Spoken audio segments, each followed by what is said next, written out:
40 days video, pag akyat ko nga ng aming hagdanan ay bumungad sa akin itong aming walis tambo na parang inuutusan niya na ako na maglinis muna. Kaya kinuha ko na yung aking katulong sa paglinis na vacuum cleaner. At tingni pa naman ninyo yung aking alinisin. Dito muna ako gaumpisa sa kwarto ng aking bunso. At awan pa naman na, miski araw-araw ako maglinis, ay bakit pag aakyat ko talagang magulo at magulo pa rin. Yan, at itong aking among pasunod-sunod sa akin ay nag-inspeksyon ay handa raw nga ni at magakoy-kuyod na ako magumpisa at para ako'y maagap makatapos. At habang ako'y nagawalhig-walhig din ay mag-istorya muna ako ng kaunti. Ay bakit gangani naman ako'y nakisalawsaw nitong pag-vlog-vlog na ito? Ay alam ganin nyo, ay ako'y nag-vlog ay sa YouTube. At awa naman ng Diyos ay diyo, na-monetize naman at nasahod ng kaunti buwan-buwan. Pambayad rin baga sa internet at pambaon ng aking bunso. At miski may anak akong nagatrabaho ay Diyos ko po naman, hindi naman natin dapat iasa sa ating mga anak na may trabaho.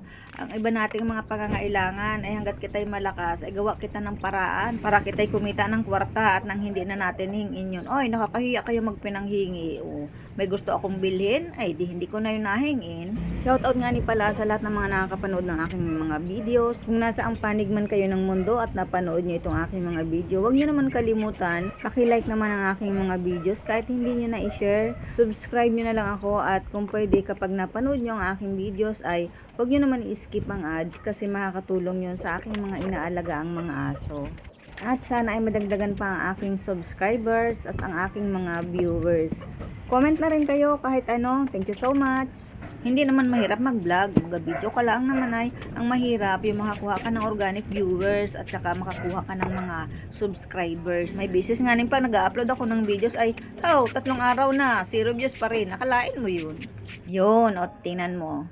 Kadadaldal ko din di nakatapos ako ng isang porsyon itong aming inatirahan.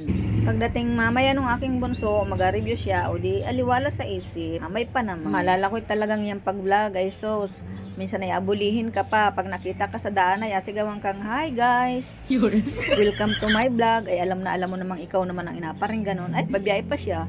Ako naman ang nakita. Bahala sila magpinambuli. At least ako ang nagkakaroon ng earnings. Di ba ga? Pag nakita naman sumahod kaya sabing, "Bawasi!" Pesos. Ay ano na baga. Ayan, dini naman ako sa kabilang kwarto ng aking panganay na anak. At tingnan pa ay sa sobrang busy siguro ay hindi na talaga niya mailimpyo rin kanyang higaan. Ay biyay pa. At ako na may nairi lang sa bahay, ay di ako nang magalinis. Ayan At paano? Ayun bagay nag-a-affiliate. Ayan, pagkatapos niyang mag-video nung kanyang mga ina-affiliate ay kung saan na lang inabasik. Ate mo si Tokyo at ina-inspeksyon na naman yung kwarto nung kanyang mamihin. Ganari yata talaga ang trabaho ng inang naiiwan sa bahay. May sampayan pa ako. Hindi ko lang natapos at puno na ang aking sampayan. At meron pa akong mga ligpitin din sa baba mga sapatos na puro yung mga balahibong nakakuyamot. Paano yung dami naming aso. Kaya ang aking trabaho araw-araw. Ayan, buhat sa itaas pa ibaba.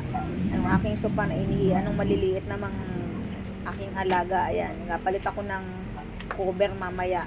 Aking kusina, marami pang hugasin.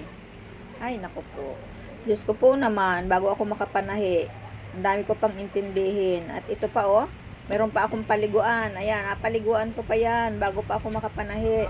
Ay ang kalat din dito sa aking tahian yung aking medidang nakalawit na, hindi ko na nasikaso. At meron pa ako dito sa aking laundry area. Ayan ay naku po, talagang pasensya na kayo. Talagang paanhin ay sulong katawan ay hawaan kung kakapag TikTok pa ako na rin. Sobrang pagod na ni rin. Ay hala, at habang ako'y nagadipo-dipo na rin mga nangkalat na gamit ay di ako'y mag-aistorya muna uli ng kaunti.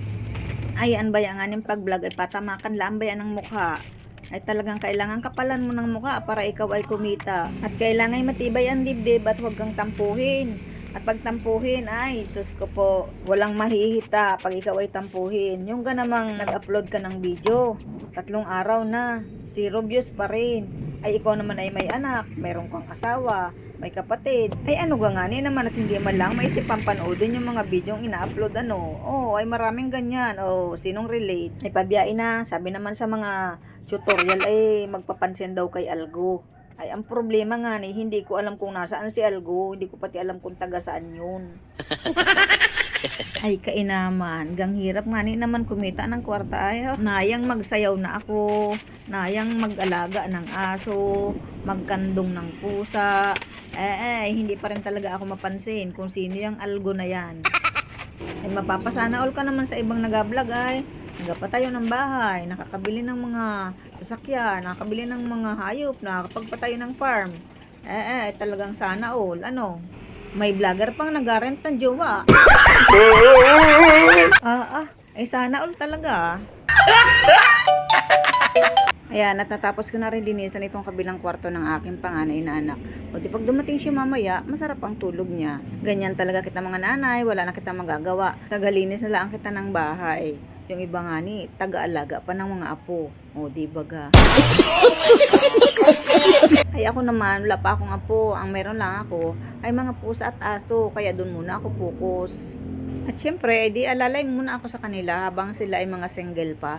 Kapag may mga pamilya na yan, ay syempre, hiwa-hiwalay na muna kami. Ako'y magabukod-bukod na ng akin. Isasama ko yung mga alaga akong pusa at aso. Yan, tingnan niyo si Tokyo. Ina-inspeksyon niya yung aking ginawa. Tingnan niya kung okay daw bagay yung linis ko. Ayan, amoy-amoy. Parang K9 din naman ay. Investigador. Yun, at nakatapos na ako ng pangalawang porsyon na rin aming bahay. At maalala ko, hindi pa nga ni pala mala kung nainom ng manita tubig. Kakain na. Merisi.